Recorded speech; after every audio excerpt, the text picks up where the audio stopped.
again we're passing over a very flat plateau, but we have got an airfield on our right, and it does look like they've perhaps used it as aircraft storage, given that the air industry isn't quite back on its feet. There's an awful lot of planes. There's an awful lot of planes, including some British Airways ones parked up there. I can't imagine it's a massive destination to come to. But I don't know who built this road, but just dead straight, maybe it was the Moors. Maybe it came prior to the Moors. No, I don't know. What did the Romans ever do for us?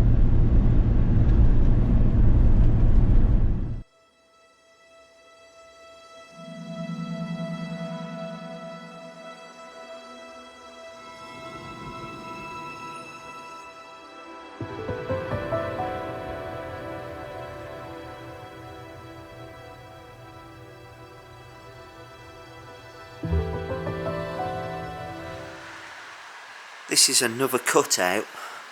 I'll try and get in so you get a bit of echo. This is another cut for a Roman aqueduct. We're going to go and see if we can actually find it, which should be, according to the sign, up there somewhere, 250 metres.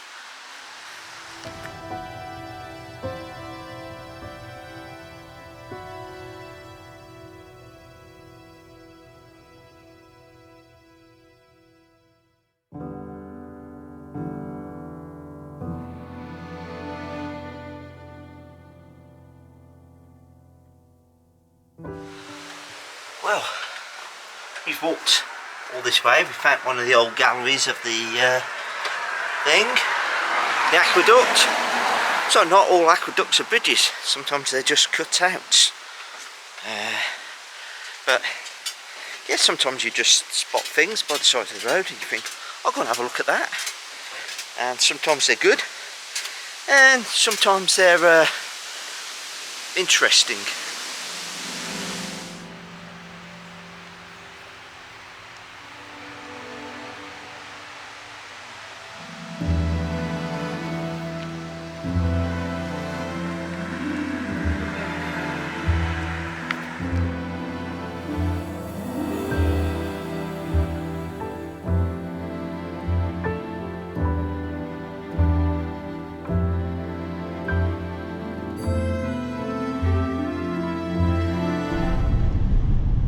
This is the amazing village of Albaracin. It would have looked like a really good place to have stopped, but there are no parking. There's just nothing big enough to get Brian in. I went up to one car park to give it a try and had to do a 7-point turn to get back out. There's just not enough parking for vans of any size at all. Maybe that's why everybody comes and stops the night in a campsite, but I'm not doing that for a quick visit. It will have to go on the to-do list. So we're going to head up to Molina de Aragon, which does have a stop, and we'll see where we go from there.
road that we were on didn't show as the road we were on, and it disappeared. So rather than reverse for a very long way, I'm taking a chance that this little track joins onto that road down there without dropping off the edge of a cliff. Or without having a great big stone in the middle. Yeah. But that has probably saved us quite a chunk. We do like to have adventures. Yeah, take the road less travelled. Yeah. Alright, this And who says you can't do stuff in a coach built? Oh, ow. That was a bit of a wobble. Sorry about the language. Yeah, I think mine just went.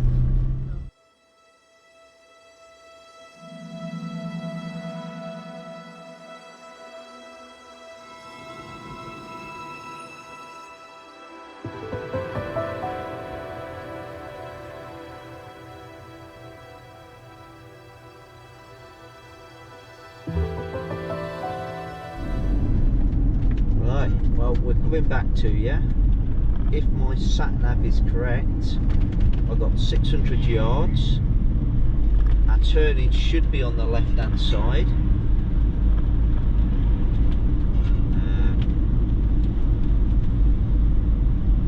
And it should be somewhere down by those houses. After 300 yards, sharp left, Castellan and Aragon, then you have reached your We'll keep destination. looking out to see if there's a... Ah, there we go. Little concreted area. If that's a camping car, it's... Oh, maybe it is. Definitely, it's got a service point and everything. No, I mean Sharp left, the then truck. you have reached your destination. You have reached your destination. Castellan and Yes. Aragon 7. Maybe somebody who does like a little bit of travel. Built a camper out of a truck. Right. Okay. You know what? Let's not worry. Dutch, Spain and somebody else.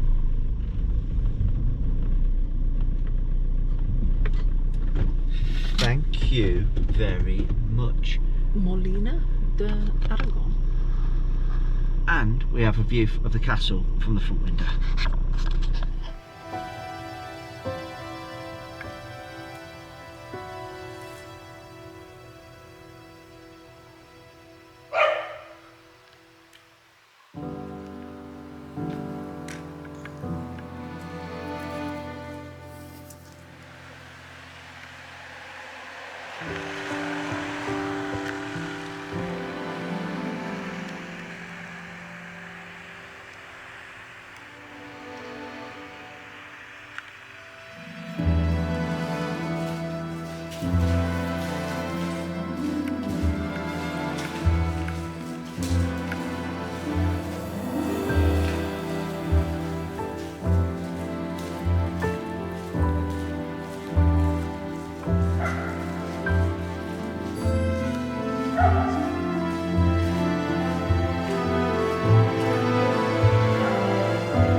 Hello everyone, we're at Molina de Aragon and we've walked up to the Tower of Aragon, which was a watch-out tower built in the 13th century.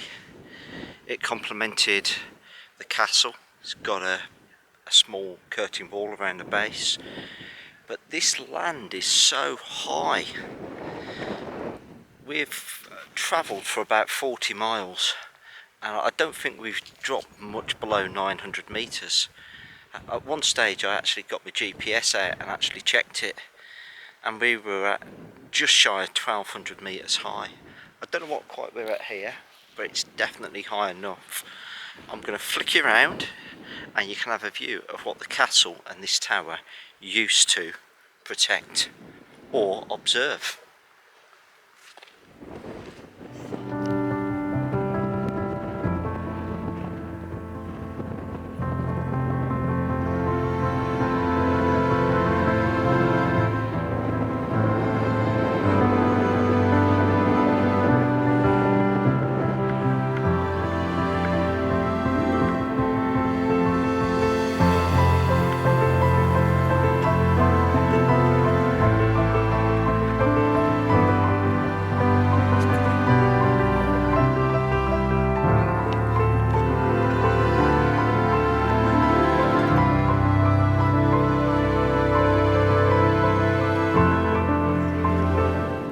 Well, you can see parts of the old town of Molina, part of the old defensive walls which have slowly been built up.